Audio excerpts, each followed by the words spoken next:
Okay, let's unpack this. Think about your favorite T-shirt, maybe, or that cup of coffee you might have right now. Have you ever really, stopped to think about the journey it took just to get to you? It's quite something when you do. Yeah. What does it really mean for that shirt to get from, I don't know, a factory somewhere overseas, across an ocean, Yeah. into your closet? Or those coffee beans, right? From a farm maybe thousands of miles away to your kitchen table. Exactly. It's way more complicated than just buying something. Welcome to the Deep Dive. Today we are plunging into, well, the fascinating and, yeah, often pretty contentious world of global trade.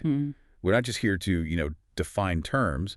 We want to explore the human stories behind it all, the clashing ideas, the actual mechanics of how stuff moves across borders. Yeah, the nuts and bolts. Our mission is to take the sources you've shared, voices from trade ministers, steel executives, even everyday consumers, and really uncover the core concepts, the conflicts, the ethics, all shaping our global economy. And we'll look at why countries sometimes put up walls, why they sometimes tear them down.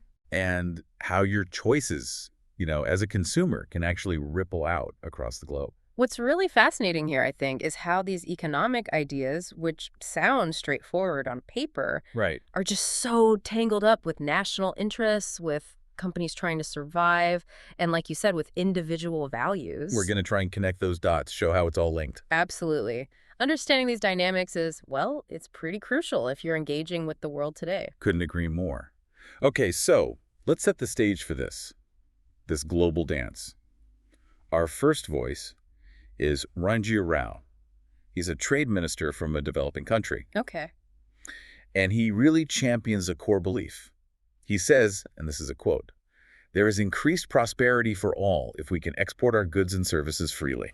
That really sums up the ideal of free trade, doesn't it? It does. The idea that goods, services, they should just flow across borders, no artificial barriers. But to really get that, we need to know what those artificial barriers actually are, because governments use them all the time. Right, they're the tools in the toolbox.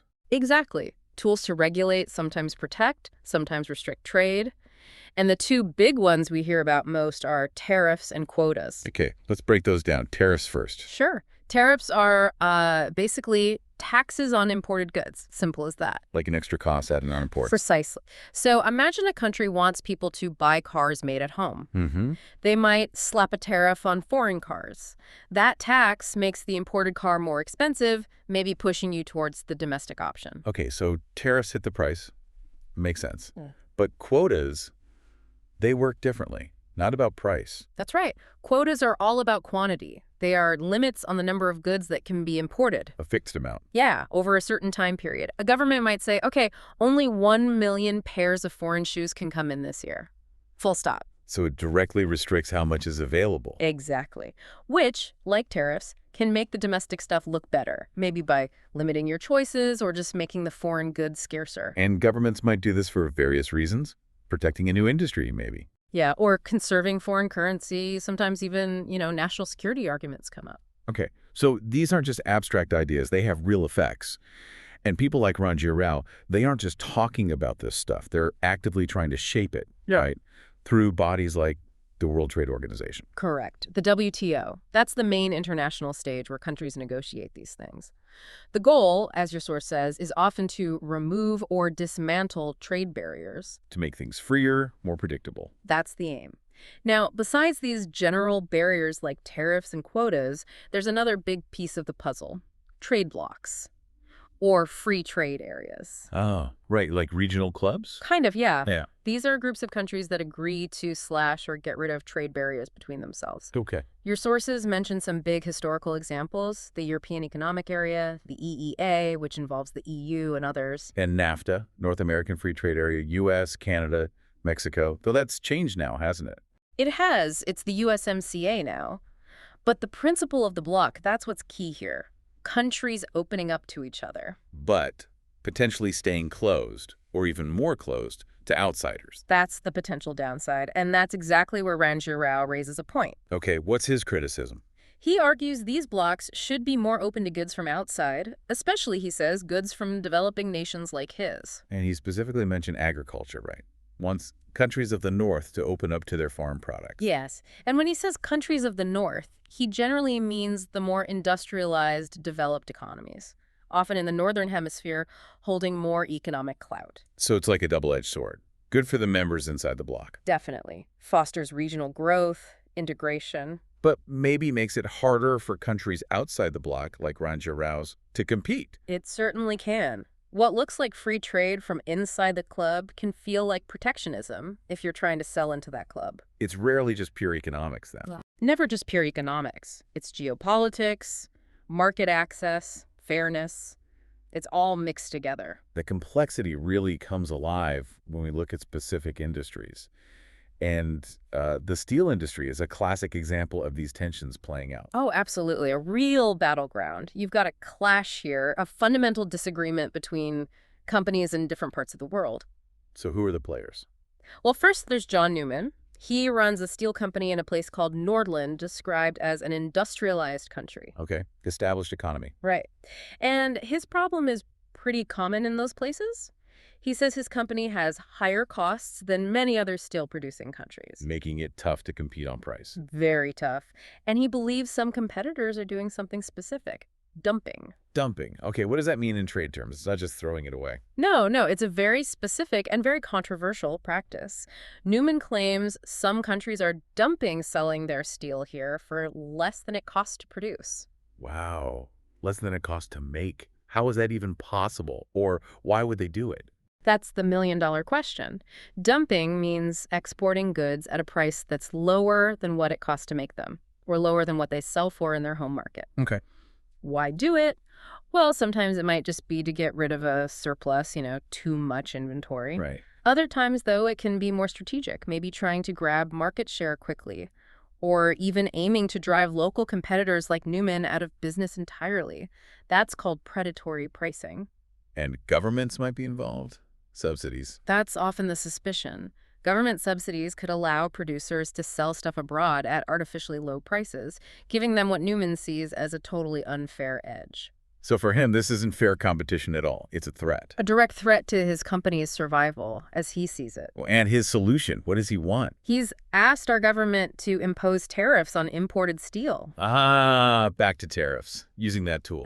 Exactly. It's classic protectionism, using government policy, the tariff, the tax, to shield his domestic industry, his workers, from what he sees as unfair foreign competition.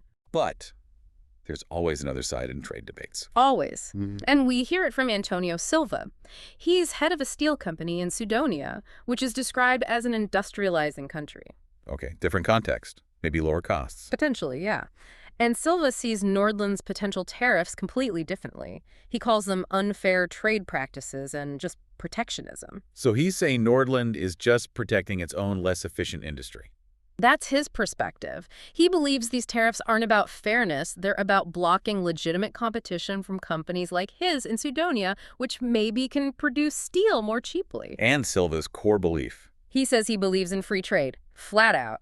He argues they should be allowed to compete in an open world market for steel, no barriers. So, wow, it really boils down to this. Two companies both want to succeed, provide jobs. Sure. But their solutions are polar opposites. Newman wants a shield. Silva wants an open field. It's a perfect illustration of that core tension, protect your own industries versus let open competition reign. Especially stark when you compare industrialized versus industrializing economies. Absolutely. You've got Nordland maybe dealing with higher wages, older factories, legacy costs, versus Sudonia, perhaps with lower costs, newer tech, eager to grow its global footprint. It forces a really tough question. That's it. At what point does a measure meant to protect jobs at home become an unfair barrier that hurts growth and development somewhere else? Where's that line? Yeah, that's a hard line to find. No easy answers there. Definitely not. Okay, so we've seen the clash between companies, between national interests, but there's another angle, isn't there? The consumer and ethics. Yes, a really important dimension that sometimes gets lost in the purely economic talk. This brings us to Claire Longdon, a consumer in the UK. What's her take? She says, quite clearly, I believe in fair trade.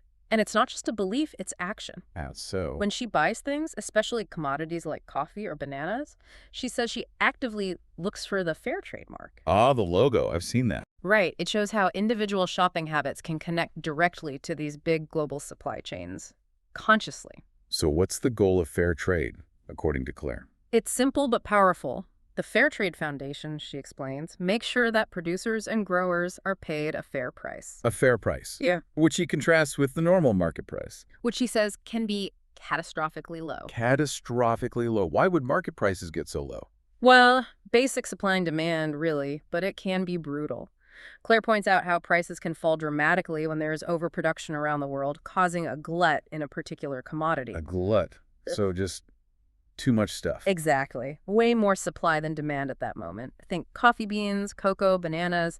If there's a bumper crop globally, the price can just plummet. And for the farmers. For small farmers, especially in developing countries who might rely on just one crop and have little bargaining power, it can be devastating. Poverty, debt, inability to feed their families. So fair trade tries to counter that volatility. Precisely. It aims to provide a safety net. It guarantees a minimum price, plus often a premium for community development.